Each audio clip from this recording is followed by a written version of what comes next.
It's the home style.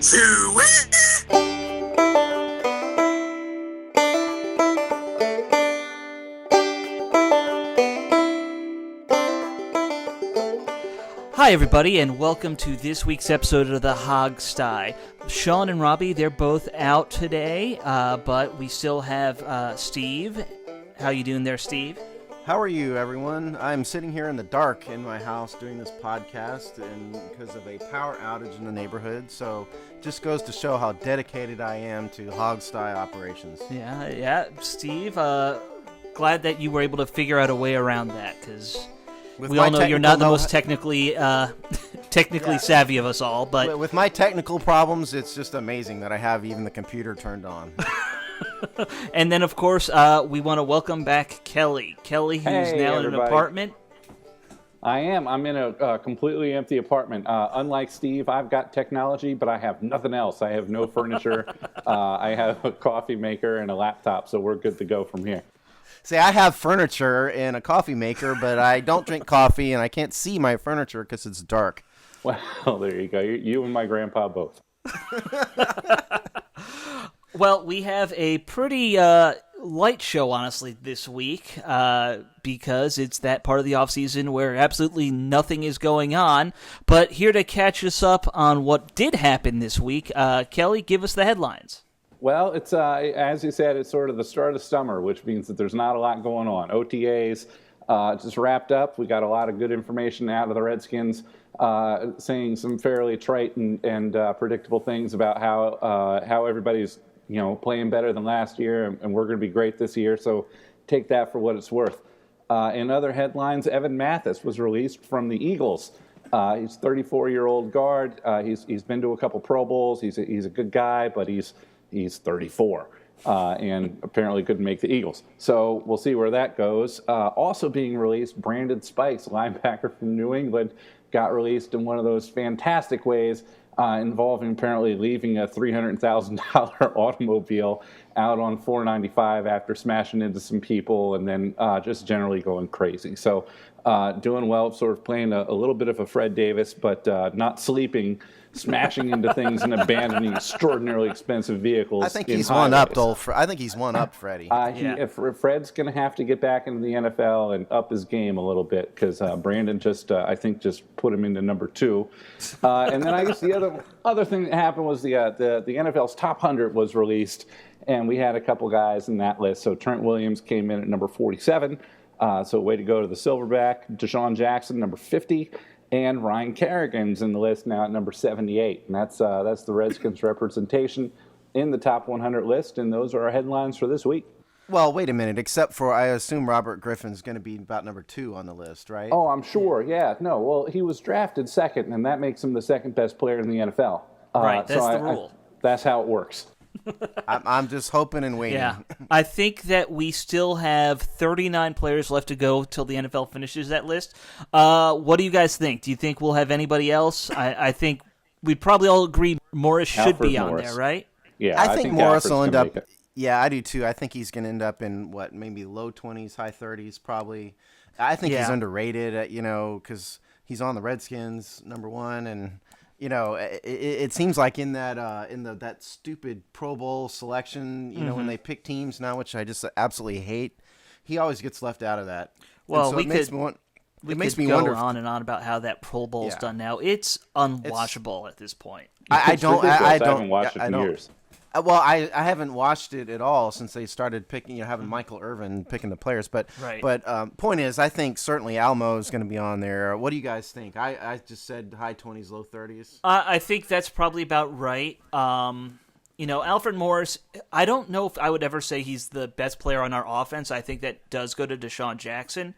But in terms of his value to the offense, it's even higher than Jackson's. Just because, a running back who is getting 1,000 yards easily every season, that's invaluable. Yeah, absolutely. I think that Deshaun was maybe a little underrated there at 50. I think that he's probably in the 30s, if you ask me. I think that Morris will probably, make it around that 20-25 mark. I really can't, the problem last year is there just weren't a lot of guys who had a good season. Breland had a good That's season, true. but he's not a top 30 player. He's not there. Maybe next year we'll see. We'll see that happen. But seriously, you can count on one hand the number of Redskins who had a really good year last year, and I think we've already listed most of them.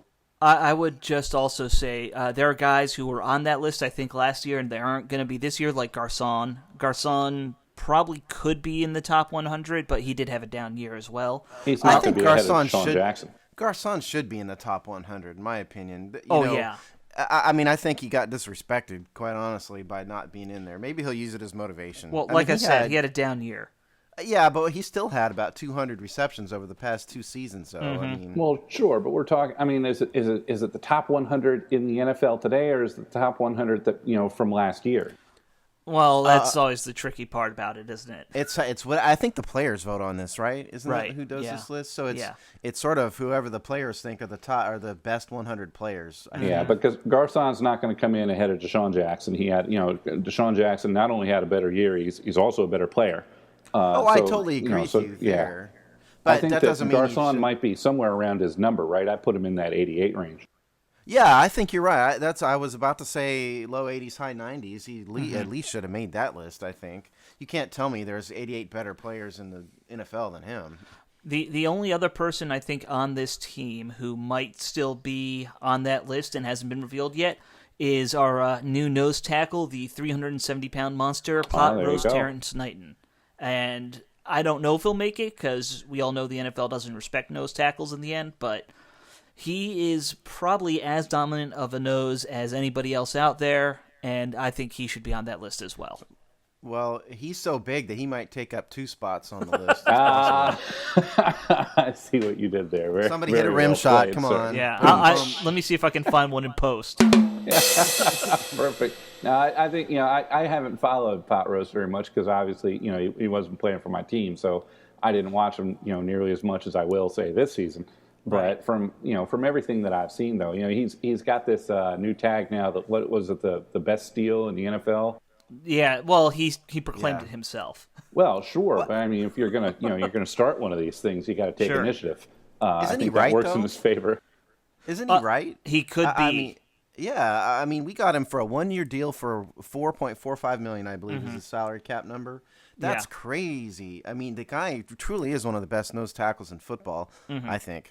Yeah, well, I followed him in college because he went to Temple, and I watched him play, and he played on a team that was probably the best 4 years that my school ever had of a football team. Usually we were a 1 or 2 win school.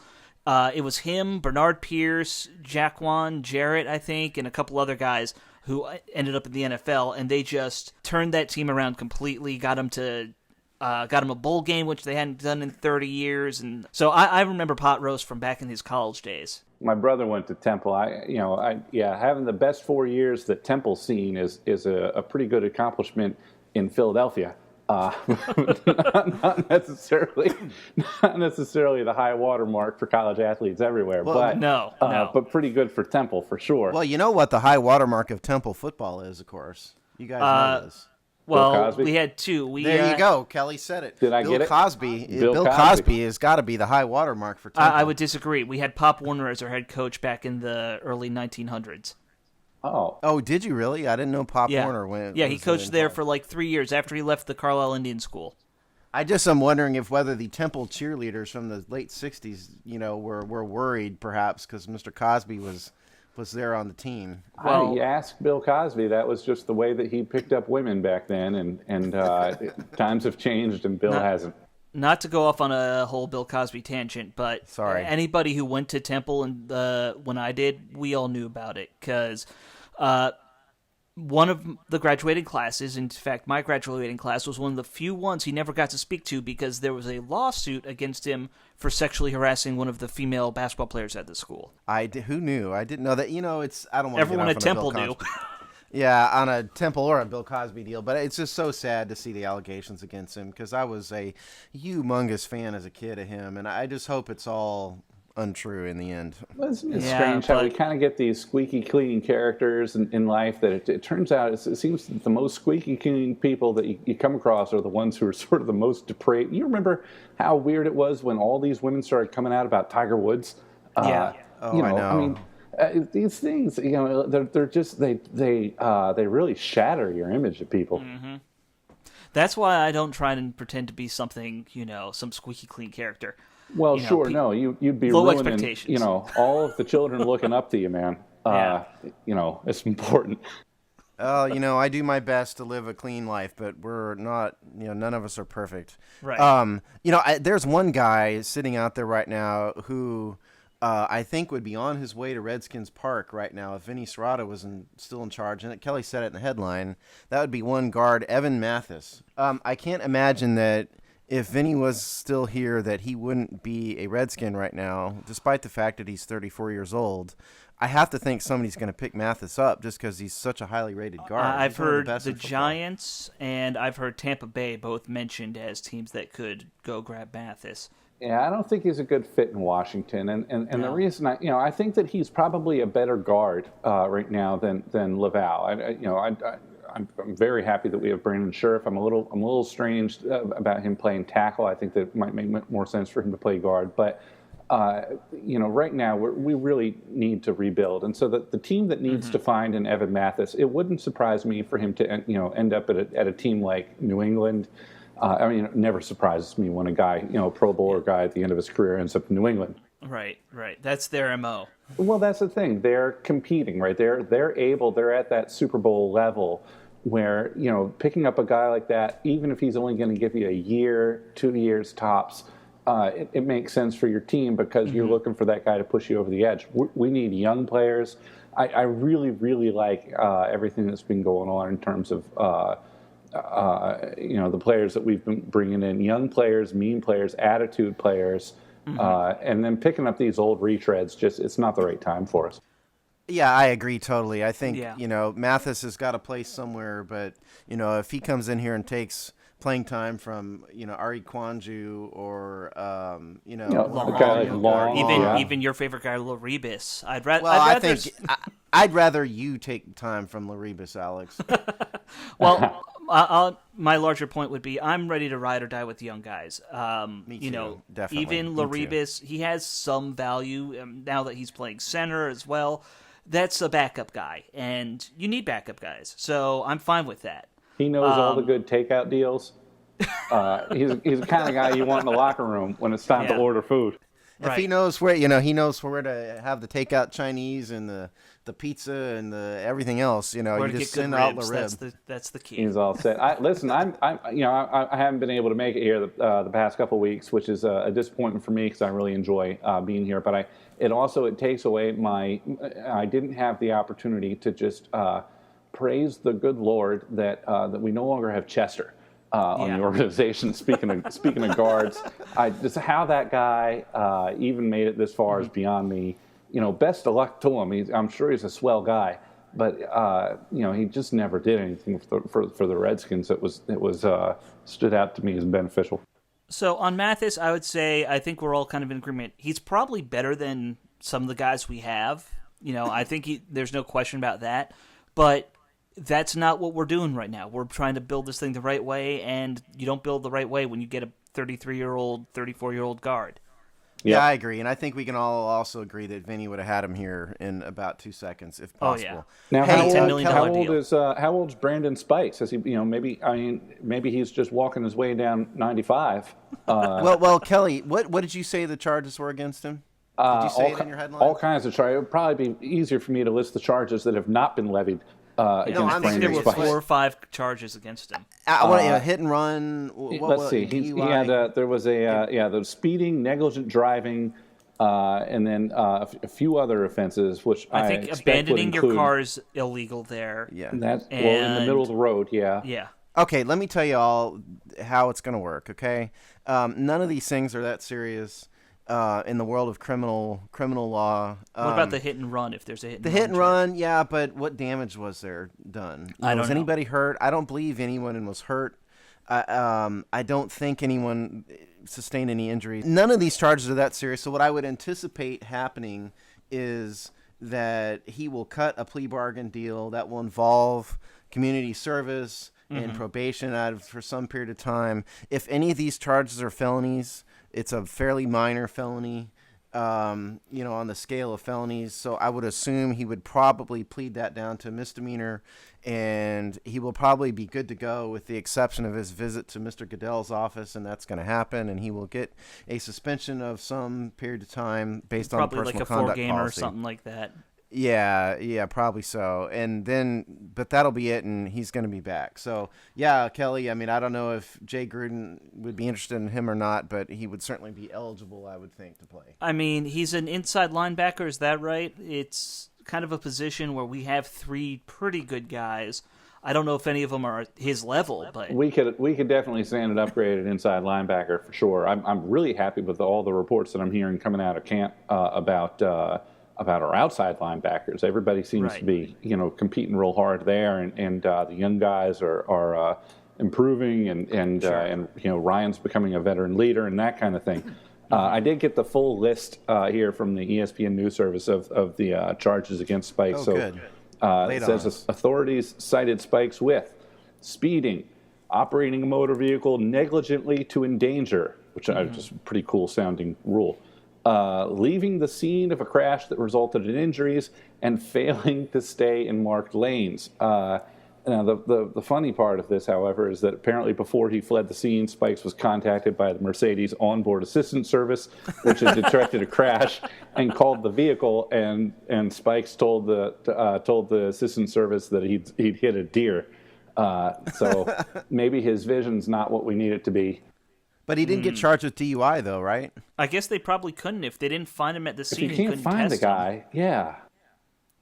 You can't test him 12 hours later for that. Yeah, and it does sound like there were injuries there, so, Yeah. Because he got charged with leaving the scene in which there's injuries. So if the people are injured, if there's really serious injuries, I'll modify my brief there of what's going to happen to Spikes, because if somebody has a life-threatening injury, he's going to get charged with And I looked up some fun, weird laws that they have in Massachusetts that I was kind of hoping he'd get charged with. Like, apparently you can't have a gorilla in the front seat of your car. That's a law in Massachusetts. Why the hell not?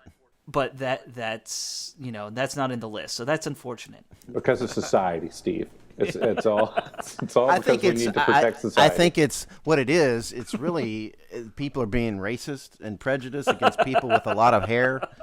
That's true. It's very, very true. So you and your libertarian gorilla values. They're a protected class here in the United States, gorillas, and they deserve to sit in the front seat. Well, I'll tell you, I lived in Massachusetts, and I've met some of these Bruins fans. I'm very sorry. And they indistinguishable at times between Bruins fans and gorillas. They're very, very similar. The good news is the people only suffered minor injuries. Nobody was seriously hurt.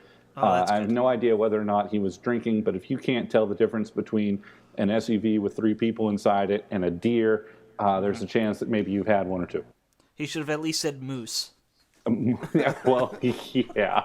I don't think I saw any moose when I was living in Massachusetts. In the middle of downtown Boston, The Boston Meese. Anyway, well, if nobody is seriously hurt, I'm going to stick with my original prediction that he's going to plead this stuff out to some lesser included offense, and he's going to end up with something like probation and community service, and he will move on, go on his way. And it turns out he's only 27 years old, so there's definitely, I think there's more football ahead for him. Apparently, obviously not with the New England Patriots, but I don't think that his career is finished. He'll have to go to purgatory in Oakland or somewhere for a while. That is what it is at this point. This is how the NFL is going to be for the foreseeable future. Speaking of seeing the NFL, Steve, I think it's now time for your weekly topic. GM Spotlight of the Week. All right. I had 2 things for you. I thought I'd give a really brief salary cap update since a couple people have been cut and we've signed some rookies. That sounds smart. Unfortunately, I don't have all my notes since I'm sitting here in the dark, so I'm going to do this sort of off the top of my head a little bit. Vinny Serrano style. Yeah, there you go. It'll be akin to how Vinny used to run the team. I don't think he completely used his in head the for dark. anything. But I do have a few notes here. Where we are now is we're at $137,491,667. That is the total amount of salary cap money that we have spent under the Rule of 51. Remember, the Rule of 51 is still in effect because it's summertime. Our total cap number, if you add everybody in there, all 90 players, is at $154 million. Which is over the adjusted cap. The adjusted cap number for us for this year is $146,591,745. And what has happened, the reason why I wanted to give everybody an update is that our buddy Chester is gone. Right. As Porter. Kelly mentioned, Porter Tracy is gone. Porter, yeah. Yeah, and Chester had a $4 million savings. Porter, I'm looking for Porter's number. I think I may have. I think it was Porter's 1.5. Is that right? Sounds Porter's number 2 or 3 million. Porter had a $1 million dead cap and he's saving us about 1.2 million. 1.2. So we saved that, and of course we signed our draft picks, and Brandon Scherf's draft. Brandon Scherf's hit is this year is 3.8 million. So basically we sold a Chester and bought a Scherf. And still saved a little money. Yeah. Now, Scherf's dead cap, obviously, he's not going anywhere. But just because I like this really super huge number, I'm going to say it. His dead cap number is $21 million this year. So nice. The new rookie salary scale really does make it impossible to cut a rookie before the third year of his contract, I think. Well, but it was impossible before too. It was more impossible before. But yeah, I mean, it's just a pointless discussion because everybody knows, he's not going anywhere. Right. And I didn't get around to Preston Smith's numbers before I got cut off, so I'm going to skip that. But suffice to say that his cap hit is going to I would assume, be somewhere in the 1 million to 1.5 million range. Sure. So we've spent a little bit more money, but we're still doing okay on salary cap. If they wanted to sign someone else, they could, because we're still under the Rule of 51 cap number. So that's salary cap. And Steve, just to clarify for folks listening along at home, my understanding of the Rule of 51 is when we're talking about salary cap space during the offseason, we're only counting the salaries of the top 51 players on the team. So all these guys, these kind of scrubs that have come on as temporary players, camp fodder and things like that, and guys who probably aren't going to make the team, we're paying them, but that money doesn't count against our salary cap because they're not amongst the 51 biggest salaries, whereas guys like Chester and Porter that we did let go of, those numbers would have counted against because they were within the top 51. Is that accurate? Yeah, that's accurate. You obviously listened to when we recorded podcast number 1, because that's almost exactly what I said the Rule of 51 is. So very good, Kelly. That is true. Years ago, man. The reason they do this is obviously to allow a bunch of players to have off-season homes and one or two of them may make the team, and that would really lock the teams up if they didn't, they didn't have some kind of rule like that. Yeah, and it sounds like we're in great shape then, and it sounds similar to how last year we were in this kind of position, and suddenly Deshaun Jackson became available. And hey, we have some money. If somebody fell out of the sky on us, we could make it work. Because there's also a couple guys that have big numbers, big cap hit numbers that we could probably afford to lose. Sure. I'm looking at you, Logan Paulson, for example.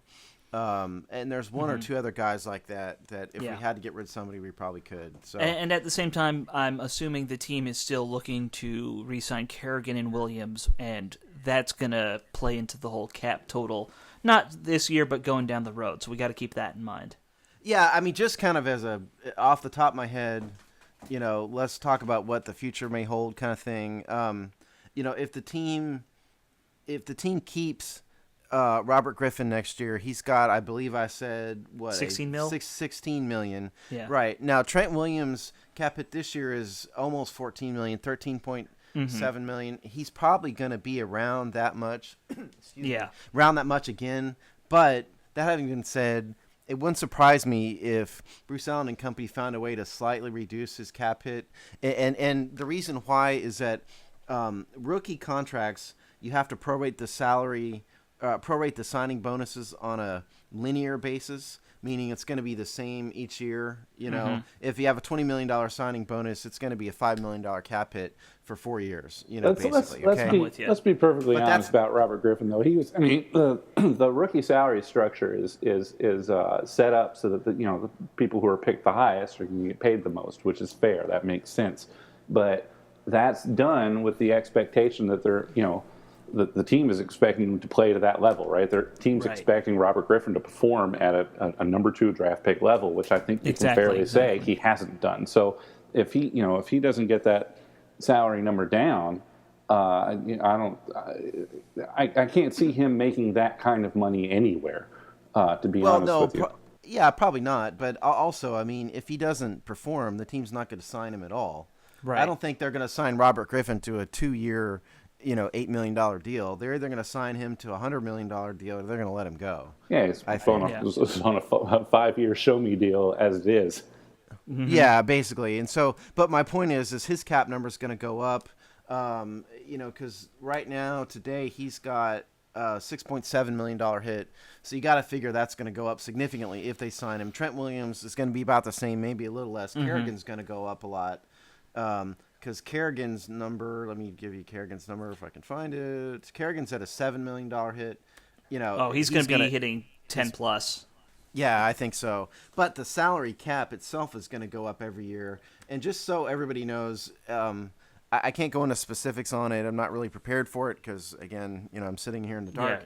Yeah. But basically how the salary cap is calculated basically is that the NFL takes all net revenue or gross revenue, and there's a formula to determine what is revenue and what's not revenue because it's a big point of dispute and contention. Right. But they take that number, whatever it is, and then the players get a certain percentage of it. I think it was debated between like 58 and 60% or something like that. Is that right? Yeah. And I don't have my my CBA sitting in front of me because, again, I can't really see it right now. But anyway, but yes, that was a point of contention in the CBA negotiations. Right. So the salary cap the salary cap is revenue times the percentage, and that equals the total. That equals the total amount of money that goes to the players, and then each team gets their share of that with some adjustments. So that's what it is. So as long as revenue goes up, then the salary cap's going to go up, and nobody thinks revenue is going to go down. So we should have more cap space. But just sort of as a big picture idea, the only guy we have right now that has a big number really on the team is Trent Williams. Right. Right now. And so what we're fixing to have happen is assume they sign Griffin, and maybe they won't, but assume they will. He's going to have a big number, and Kerrigan's going to have a big number, and Alfred Morris is going to have a bigger number too. He's got a $1.5 million cap hit right now, but if they re-sign Morris, it's going to go up to 3, 4, 5 million maybe. We've been getting productivity for a few years out of a guy that we haven't been paying hardly anything. You would like to see him get a good deal, I feel like, with Morris, because he deserves it, past performance and all that. But you can't at the same time say, here's $20 million because you ran really well on a bad team. He's not Adrian Yeah, they're Peters. not going to do that. No, he's not. Yeah. But he's going to get a pay raise, certainly. And so we're going to have we're going to have really 3 players, maybe 3.5 players, if you want to look at Morris as a smaller deal, all getting really big contracts. And that is going to have an effect in other parts of the roster. So the team is going to have to make some decisions at the end of the day. Absolutely. I think we're going to see some changes at wide receiver going into the next season. Well, there you go. Because we've got Pierre Garçon. I guess I left pretty him big out. Money there. Yeah, Pierre Garçon does have a pretty big number. His number is $9.7 million. So I should have mentioned him. And Deshaun has got $9.7 million also, and he's got at least one more year on his deal. So I think you're right, because there's going to have to be a trade-off somehow, some way, whether it's cutting a guy, renegotiating a contract. Well, we're paying quite a bit of money to Andre Roberts, who isn't getting hardly any field time at all. He's getting some, but he's certainly not a featured wide receiver in our system. Andre Roberts he's getting $4 or $5 mil. Well, Andre Roberts has a cap hit of $3.75 million this year, but his dead cap this year is $5.75. He's not so you got to give him. No, we can't cut him this year, but give him another year, and that dead cap number is going to go down to the point where he can probably then get rid of him. So I would assume that unless Roberts turns into a great receiver, that we've probably seen the end of Roberts this year. Would be my guess. I think so. I've got a question for you, Steve, which is that so just from a salary cap perspective, all of the rookie deals really seem to be where you win, right? So let's say Bashaud Breeland turns into a solid, dependable starting corner, which it looks like he might be on the path to doing. We have guys like Alfred Morris who have been a solid, dependable starter, and these are guys that you're picking up in later rounds. They're really cap-wise just super big victories for the team, right? Because they're hardly making any money, yet they're providing quality play on the field. So with this system, even if a guy, if Robert Griffin had turned out to be the kind of player that we thought he was when we picked him up, and he'd been able to maintain that level of play, he would have also been a really good deal on the starting the rookie salary structure. So what I'm wondering is, are we going to see an NFL where we're seeing more teams rely on rookies, rely on these kinds of players to be sort of the core of the team? Because after that rookie contract, it just everybody's salary inflates so big that you can't keep them all. So do you then just play more rookies and guys in their first 4 years? I think the NBA really is the model of what you're talking about, because what happens in the NBA is as everybody knows, their salary cap is different, first of all, because they have a soft cap, whereas the NFL has what's called a hard cap. Yeah, bird years and all that. Well, yeah, right. The bird rights is what you're talking about, but in the NBA, a team can exceed the salary cap under certain conditions, and one of them is a player's bird rights. And bird rights basically is if a player has spent a certain amount of time with one team, then his salary the increased salary cap can kind of follow him around other teams, basically. But what has happened, I don't want to get too far off into an NBA tangent, but what happens in the NBA team is you'll have 2 or 3 guys on max salary, and then they end up having to fill the roster out with a bunch of other low cost guys. Now, in the NFL, that has not happened because the rosters are so big and the salary cap number is so big. I don't think that we're going to ever have the situation where in the NFL where we have 5 guys making $20 million each in cap hit, and then you have a bunch of scrubs.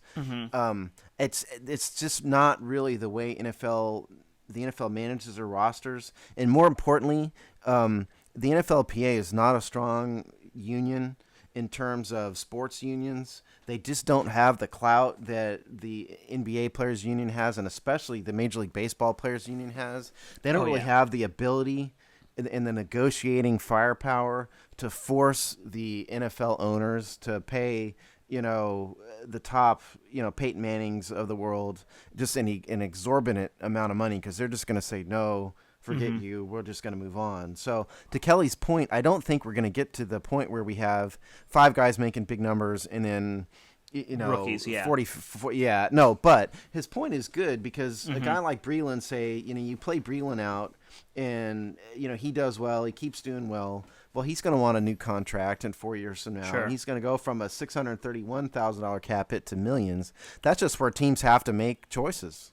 Yeah, and it comes to something I've been kind of pondering, and that is, we always hear the term Moneyball, especially when it comes to baseball.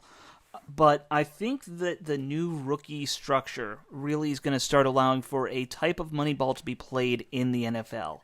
And it's not so much played in, using statistics and things like that, but what we're going to start to see is GMs are going to say, I can always find you a good corner. Why would we pay money to a big corner if I can just draft another one? And I think that is going to be the long-term future of the money ball in the NFL. I think you may be right. The Darrelle Revises of the world have just burned. How many teams has that guy burned? salary cap. I don't know, 16. I'm not really even sure anymore. Yeah, a lot of them. Right. Yeah.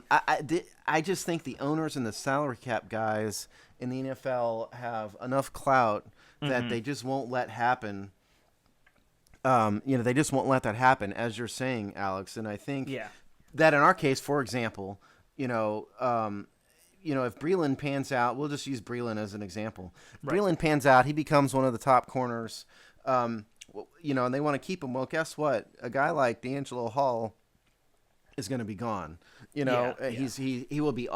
Who knows if he'd even be on the team. In 5 years. But I'm using him as an example. Chris Culver may be a better example. Because how old is Culver? 26, 27 years old. Something like that. Yeah. Yeah. So if you fast forward 4 years, and Culver's done well for us, and thank you very much for your service. But you're 31, and we got Breeland here, who hypothetically is 25, Pro Bowl, 26, something like that. Yeah. Pro Bowl caliber corner. Well, they're going to let Culver go under this hypothetical, sure, and they're going to sign Breeland to a big deal instead. I'll counter that with my point would be Scott McCloughan seems to know how to find corners. He did it in Seattle really well. He did it in San Francisco really well. He was supposedly very involved in us getting Breeland here. What is to prevent us from saying in 3 years Breeland's deal's up? He's drafted 2 other guys who can replace Breeland. Like that kind of thing, that kind of way of doing business where he knows he can find us good corners. So why would we pay for a good corner? I think you're absolutely right, and it's just choices that the roster choices that'll have to be made. In conclusion, here, just people remember that although we're adding big salaries, there is room to cut people, and the salary cap's going to go up. So if we have Griffin, and we can afford Griffin, Williams, Morris, and Kerrigan, you're going to see other people leave as a result of it. I really think that the whole GM Moneyball question could be another topic, but. Why don't we get into, I forgot, who did you say you were going to spotlight this week, Steve? I have talked myself into the Eagles finally, so we're going to spotlight the Eagles. All right, so GM Spotlight number 4, Chip Kelly with the Eagles. Let's talk about the Eagles, shall we? Jeffrey Lurie is the owner. He's owned the team since 1994. He's 63 years old. He was one of the lucky few who hit the genetic lottery, and he was born into a wealthy family who started the General Cinema chain. He worked for the General Cinema for himself for a while. He had a movie production company called Chestnut Hill Productions. He produced a few movies, none of which were very good, but some of you who are a little older may remember a movie called V.I. Warshawski and a movie called Foxfire. Were either of them better than Valkyrie? That's a good question. It's not a very high bar in terms of Valkyrie. But at least Valkyrie was a true story, so I'm going to give Valkyrie the nod over those 2 movies. But point is, he bought the team back in 1994, and he's been there ever since. His team president is a guy named Don Smolinski, who has been with the Eagles since 1988. He was the chief financial officer for a while. He was the COO, which is chief operating officer for a while. He was made president in 2012. Now, Don Smolinski is the Bruce Allen equivalent. He's the guy who has the team president title, he's kind of overseeing everything, and he's handling the non-football stuff. Howie Roseman has the title of executive vice president of football operations. Now, before Chip Kelly showed up, and in the first 2 years of old Chipper's tenure, as a matter of fact, Howie was the general manager. As of this offseason, January 2015, he was no longer the general manager, and he's now the executive vice president of football operations. And what that means is that Chip now has formal authority over the player personnel department. So in other words, before, Chip always had the final say over the roster, but Howie Roseman was handling the roster, handling the free agency and handling the draft, and then Chip would say yes or no. Now Chip's handling everything. Right.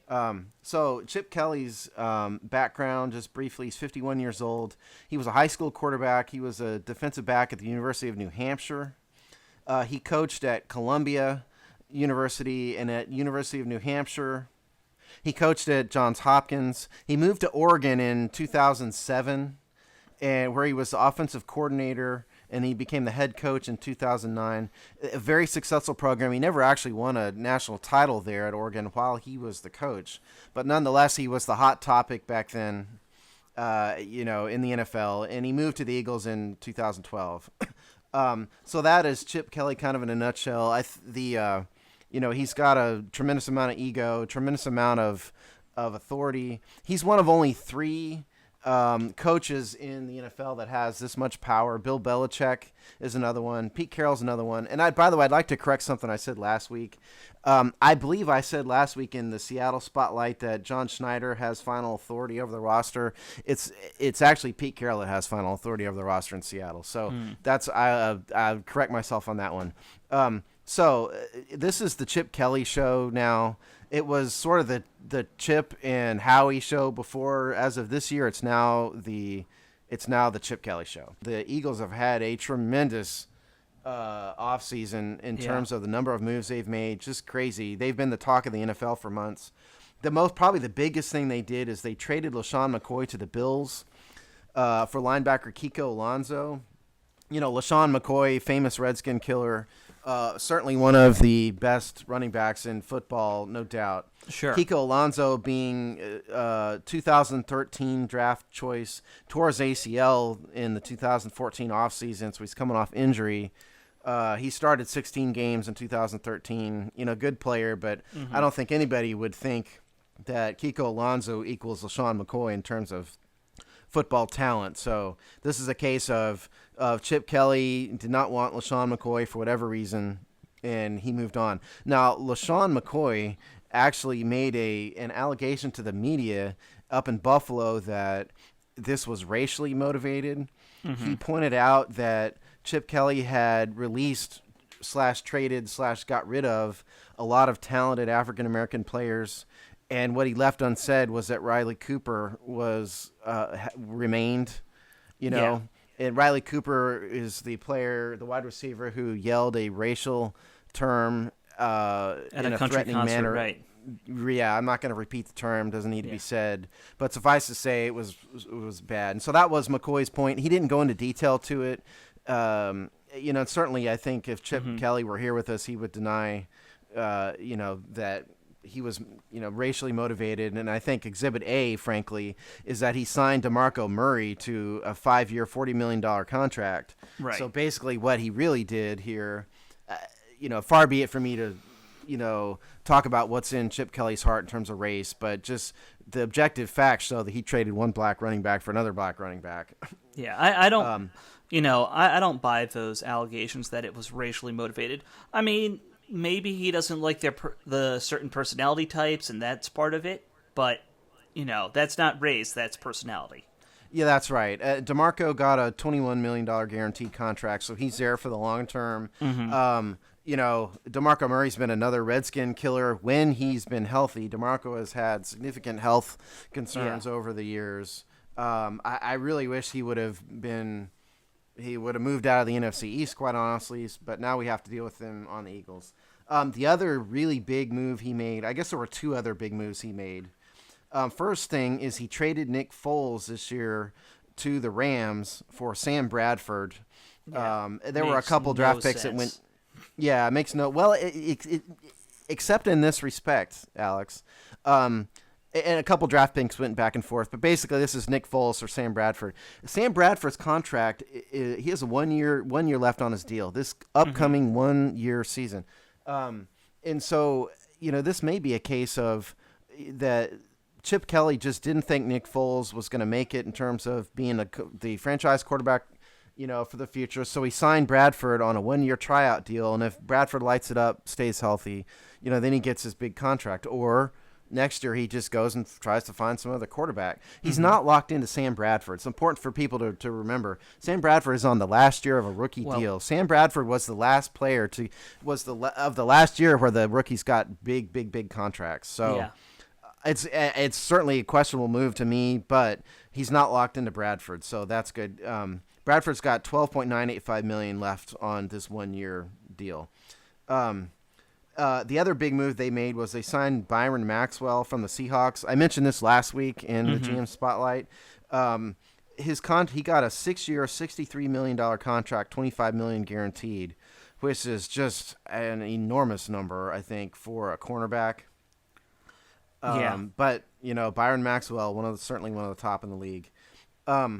Where the other move that he made that I think everybody remembers is he let Jeremy Maclin go. Jeremy Maclin signed with the Chiefs, right? And so Chip has gotten rid of in the past 2 years his top 3 players on the Eagles, certainly on their offense. He's gotten rid of LaShawn McCoy to the Bills, DeSean Jackson to the Redskins, and Jeremy Maclin to the Chiefs. That is a lot of talent to let go. And if this thing blows up in his face, right? I think the fans in Philly are going to tar and feather him and march his dead body through the streets of the city, because he's really blown up a team. Then. Yeah. He's really blown up a team. He did. And he's rebuilding it in his image, whether it works or not. It remains to be seen. I think he let also some other players he let go. We mentioned Evan Mathis already. Let linebacker Trent Cole go. He let guard Todd Harrimans go, and he let the tight end James Casey go. Also, in the draft, some of the players that stuck out in my head a little bit. They drafted Nelson. I'm going to pronounce the guy's name wrong. Forgive me. But Nelson Aguilar from USC. 6 foot tall wide receiver, 198 pounds. They drafted defensive back Eric Rowe, who's University of Utah, in the second round, 6'1", 205. And they drafted Jordan Hicks, linebacker from Texas, in the third round, 6'1", 236. Now, the last thing I'll say about this wide receiver stuff, because he's basically bet on Riley Cooper and Nelson Aguilar to do better than DeSean Jackson and Jeremy Maclin. What Chip Kelly has sort of alluded in the media is that he likes bigger wide receivers. And obviously, DeSean Jackson is not big, and he's 5'11" or so, yeah. Yeah, DeSean and Jeremy Maclin isn't any bigger than that. So, that's sort of the justification. So we'll see what happens. But it was a really big offseason for them. This is the Chip Kelly show. He's going to live or die by this stuff. It's gonna be one of these things, folks, where it's going to be a spectacular success or it's going to be a nuclear holocaust. That's a terrible reference. Let me make another reference. Sorry, folks. Let me back up. It's not going to be a nuclear holocaust because that's just awful. It's going to be either it's very successful or a total disaster, one or the other. And Chip Kelly is either going to win a Super Bowl or he's going to be fired in a year or two. It's going to go like that, folks. And I'll tell you, my one thought on the whole Chip Kelly thing and what he's done is I always had a little bit of respect for what Andy Reid did, how he built his teams on offense. Dual threat running backs from Deuce Staley to Westbrook to LaShawn McCoy, and these speedy wide receivers who would just go deep all the time for McNabb to throw the deep ball, because that was one of the few types of passes McNabb could always throw. And it's just very weird to now see a Eagles team that's built completely different. Well, and that's true. And I think if you look at his time with Oregon and what he really did with the Oregon offense, in spite of the fact that it was such a high-scoring offense, it really was a running team first. Yeah, it was a power run team is what it was. Well, yeah, and they ran an inside zone scheme too. And we may have to ask Robbie to explain that to us someday. But because basically the inside zone is they key, I believe, on the inside linebacker, not the end, and that's how the running back makes their cut. But they ran a power run game and an inside zone scheme in Oregon. And notice what he did is he traded a guy like LaShawn McCoy, who ran a lot of bubble screens. He's not an inside power guy, for DeMarco Murray, who is an inside power guy. Yeah. So he's kind of rebuilding the offense in his image. And I forgot to mention, by the way, and this is the last point maybe in the GM spotlight here, that the rumor was rampant throughout the draft that the Eagles are trying to trade up to get Marcus Mariota. Obviously, it didn't happen. I don't know if we'll ever know the truth. I think it's suffice to say that certainly Chip Kelly probably made as good an effort as he could to try and get Mariota. It didn't happen. It's not going to happen. So, is Bradford going to make it? Sam Bradford tore the same ACL 2 years in a row. That's no bueno in terms of football players. So we'll see with Bradford. He's had a ton of injury problems. He's got a 1-year tryout with the Eagles, basically. So that's the Eagles. Anybody have any other comments? My only other comment is that McNabb was capable of throwing more than one kind of throw. He was particularly adept at hitting guys, in the dirt 3 yards in front of him. He did that on a regular basis for us, and you have to give credit where credit's due. Yeah, well, he could have been a trench digger, perhaps, because that seemed to be where all his passes went. Well, I'm just saying the whole Andy Reid era offense was screen pass to screen pass to your running back, or it was a deep ball to Todd Pinkston / Deshaun Jackson. Right. And now what we're going to see is a power run, inside run game, maybe an inside zone scheme game, and that is going to be the staple of the Philadelphia offense from now on, I think. And then Chip he's changed out his players to fit his scheme. Yeah. We'll see if it works or not. As on behalf of all Redskin fans everywhere, I hope it's a spectacular failure. Absolutely. You know what I like is that I think the Giants are also looking at beefing up their line. Dallas Cowboys obviously over the last couple of years have really sort of dramatically improved their offensive line, and now Washington's looking at doing the same. The drafting of Scherf and bringing in Callahan and these things. I'm really looking forward to a return to the NFC East as we knew it. A power division, grinded out power running backs. Just I really liked it when we were teams that nobody wanted to face, with the exception, of course, of the at the time the St. Louis Cardinals, who were just abysmally horrible the entire time that they were in our division. It was always nice to have at least 2 wins every year, wasn't it? It was, yeah. Those 2 were nice guarantees. Yeah, unfortunately, we are the 2-win guarantee now. Let's hope that is going to change with the arrival of Scott McLuhan and company. Yeah, I hope so. All right, so I think that does it for. We've talked about enough Philadelphia between Bill Cosby and all this stuff. So let's move on. Amen. Yeah. So without Robbie here this week, the position group breakdown is going to fall onto me. The Redskins position group breakdown. The voice impersonations are going to fall to Steve with Robbie out. So for those of you who don't know, all of our great character voices are courtesy of one Robbie Deadeye Duncan, who actually, if anybody's listening and happens to be a voice talent scout or something along those lines, get in touch with us, because Robbie's phenomenal. We really enjoy him. No, you mean it wasn't Jay Gruden in our studio here? No, a few weeks ago. Oh man. By the way, he also, if you friend Robbie on Facebook, he has this video he just reposted, something he did a few years ago, where he does, I think, like 20, 30 voices in this video singing a song together. So it's just great. But anyway, on to the position groups. This week we decided we'll not focus on anything O-line related, obviously, and go with cornerbacks. Really, when it comes to our cornerback situation, we all kind of have an idea who the top 4 guys are going to be in some order or another, and that's going to be Breland, Emerson, Culliver, and Hall.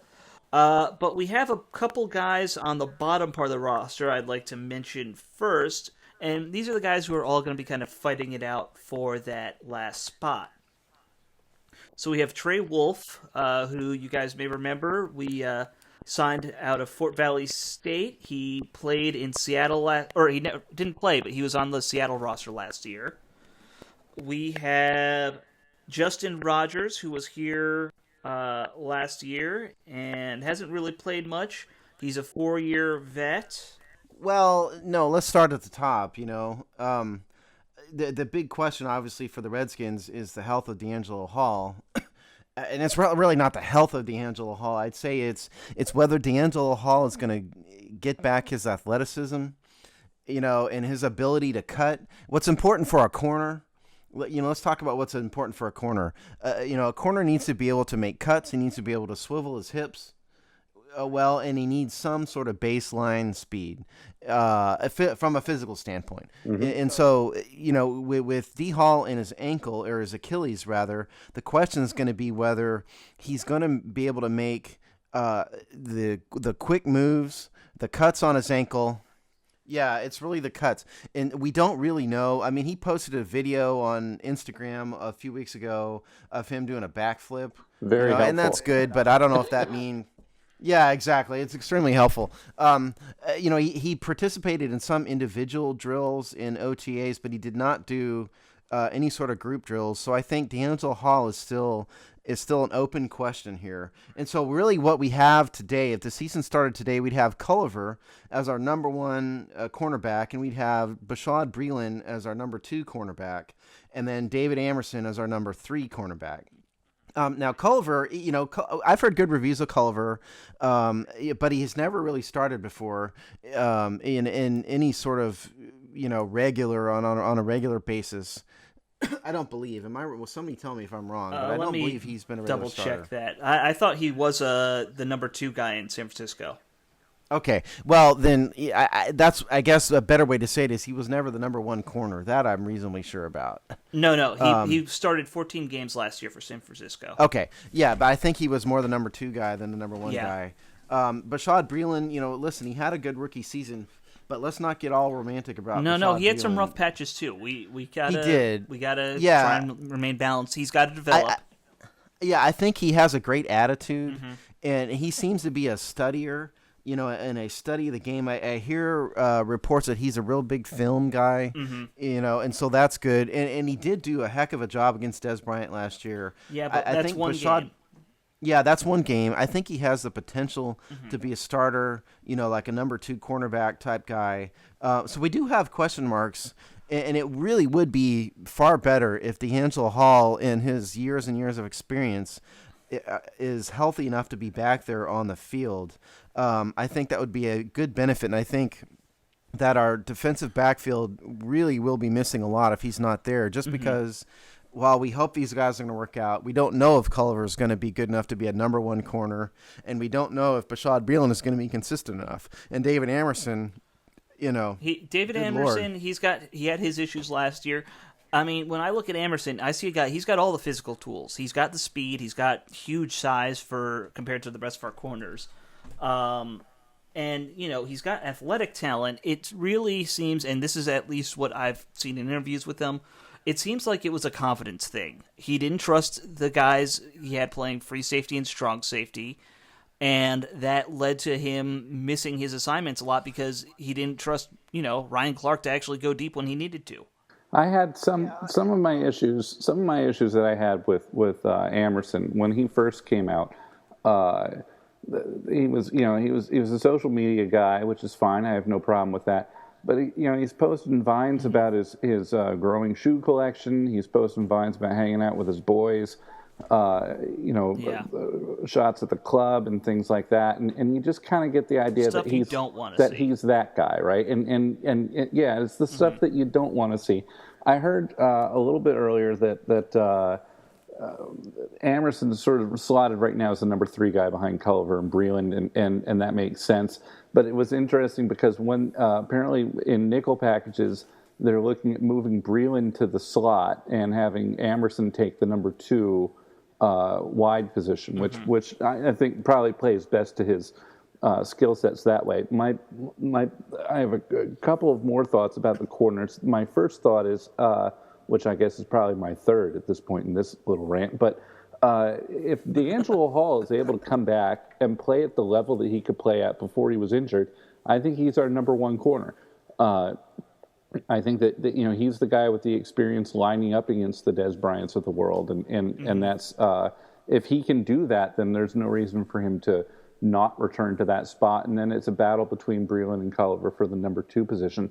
But what I think is going to improve our cornerback play the most isn't necessarily the addition of Culliver. It's getting safeties who know and are capable of playing the safety position. It's improving the pass rush with all of the moves. I mean, we made a ton of moves on the D line.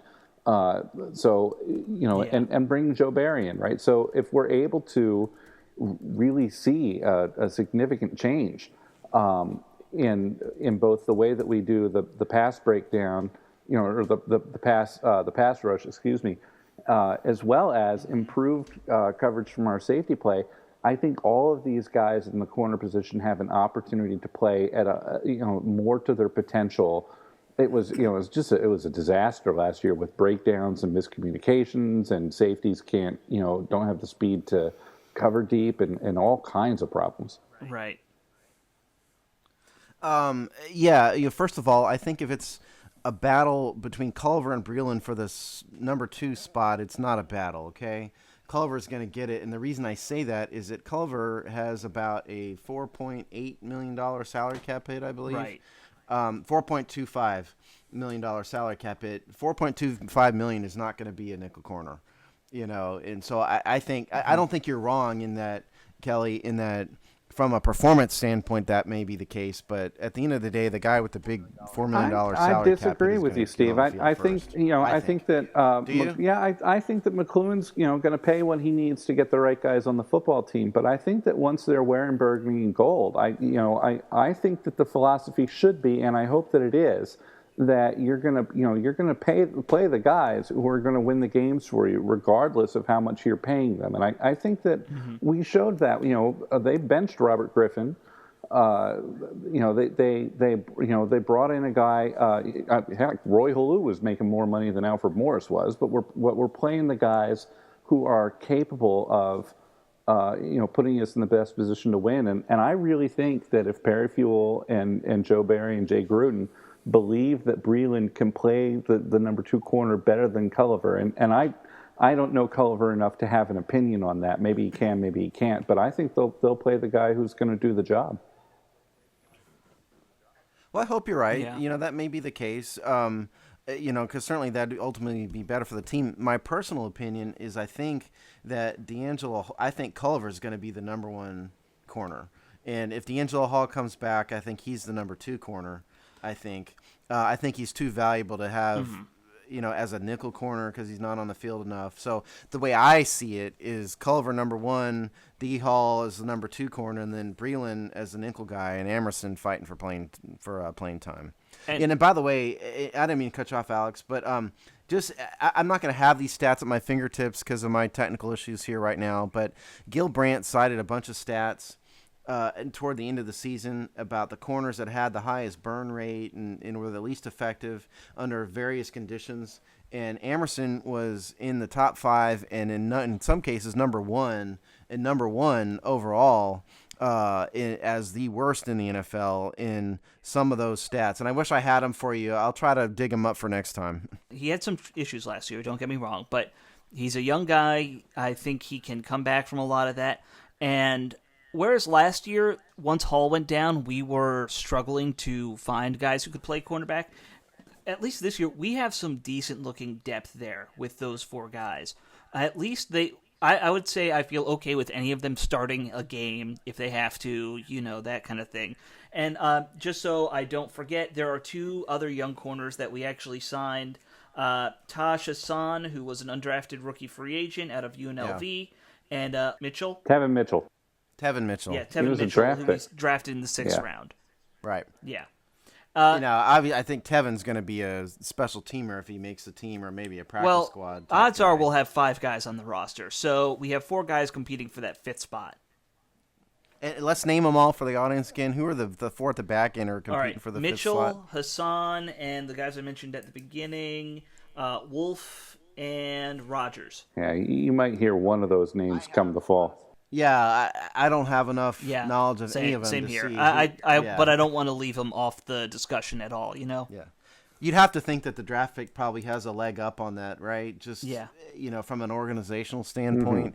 Certainly, they're all going to have to play special teams if any of them makes a team. I do think that the Redskins will probably go with 5 corners, and they'll probably stash at least one on the practice squad. That's what most teams to have seem a to backup. do.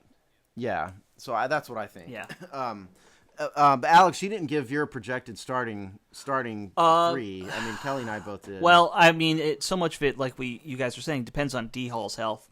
I would like to see it be Culver and Breland, with Emerson and Hall just rotating in and out. Oh, that's interesting. I think that it's going to be the same.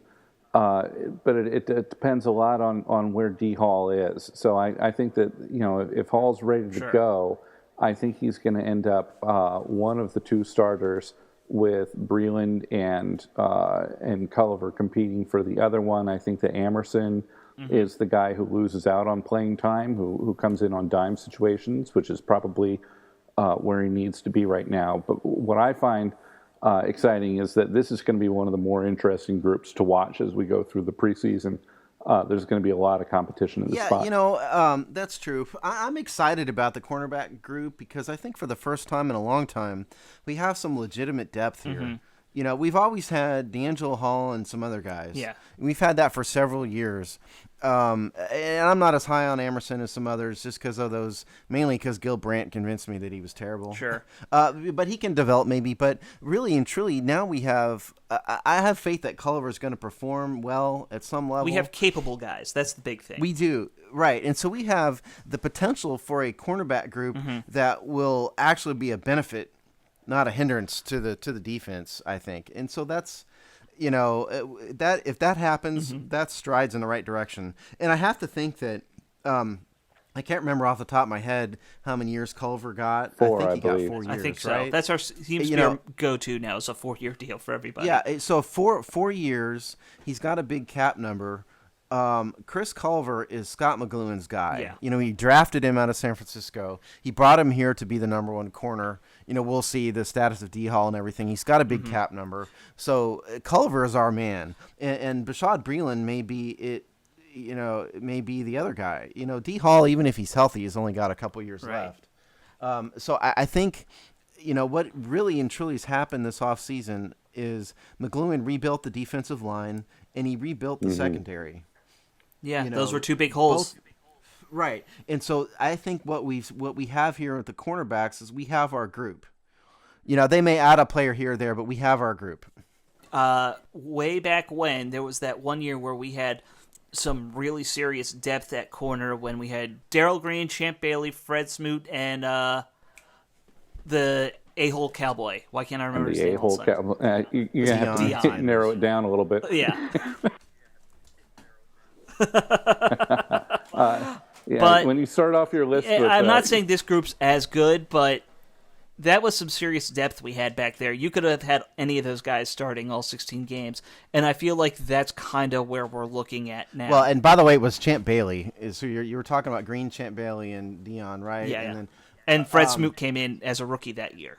Yeah, and look, those are 3 Hall of Famers. Right. No, we're not going to have that. No. But I'm saying depth. That we have. I think if one of these guys, the last 4 you mentioned, that are the kind of the 4 guys fighting for one spot, if one of them can be any sort of legit player, you may have a situation where our cornerback group is going to be a strength and not a hindrance. And quite honestly, if you could last year, what happened in our passing defense game, I'm not sure how much of it was a cornerback problem, and it seemed to me to be more of a linebacker and a safety problem. It was the linebackers that let the tight ends run just clear. It's like the linebackers wanted to help the tight ends get touchdowns. Ryan Clark could barely put a foot in front of the other at the tail end of last year. It was awful. Terrible. Yeah, and the felt bad were always watching that because he was such a good player for so long. And he's a good guy, good character. But he didn't have anything. Brandon Merriweather was heading the wrong direction. Yeah, Brandon Merriweather's time and time again. I don't want to get and those guys were out of position. I don't want us to get too high on the corners. I think we have some depth, but my concern is that we have mostly these are depth guys. We have we have 4 players who can play football, which is a nice thing to have, but we don't really have 2 clear starting quarterbacks. I like you bring up Green and Bailey and these guys. These are guys who are clear starters anywhere in the football league. We don't really have that. D'Angelo Hall is not a guy that you could say he could start anywhere. And neither's Culver and neither's Breeland. These, Wait a minute. Hold on, Kelly. You really think that? You really think D Hall can start somewhere else? Could. The guy is 1 year removed from the Pro Bowl. Didn't we cut D Hall just like 2 years ago? We cut him and nobody picked him up and we brought him back. Well, no, they didn't cut him. His contract expired. Yeah, but it wasn't I think a one-day cap move. expired and they re-signed him to a lower deal. He was a free agent for a little while and then we brought him back. D'Angelo Hall back in 2013 was cover number 1 wide receivers. He was widely praised throughout the NFL and the Redskin fan base for such a great job he did. He missed basically all of last season. I have more confidence, I guess, than you, Kelly, maybe in D Hall. Maybe I'm being sentimental about him. I think he could still be a great contributor. I think we have him and Culliver at a minimum are two good starters. So I guess you and I may disagree. Blue and Achilles. Well, I hope he sticks around for a couple more years. If nothing less, I think he needs to eventually be in the radio play-by-play booth for the Redskins. But that should... He's very well spoken. He's a great guy. Such a good, I love so him as a guy, but he blew an Achilles, I need to see it. Yeah. Well, I think that should just about do it for the corners discussion for this week, and that should do it for the episode. Thank everybody for joining us. I know we're down to a skeleton crew, but thank you both, Kelly and Steve. And thank you, the listeners. Remember that you can check us out on Facebook at Hail to the Hogs and on Twitter at the Hogsty. If you want to email us something, maybe we'll start doing a mailbag in the near future. It's thehogsty@gmail.com. Of course, we have our website that I set up, and that's thehogsty.com. Basically, just keep on putting Hogsty, the Hogsty into anything, and you'll probably find us. That'll do it for this week, and see you all on the internet.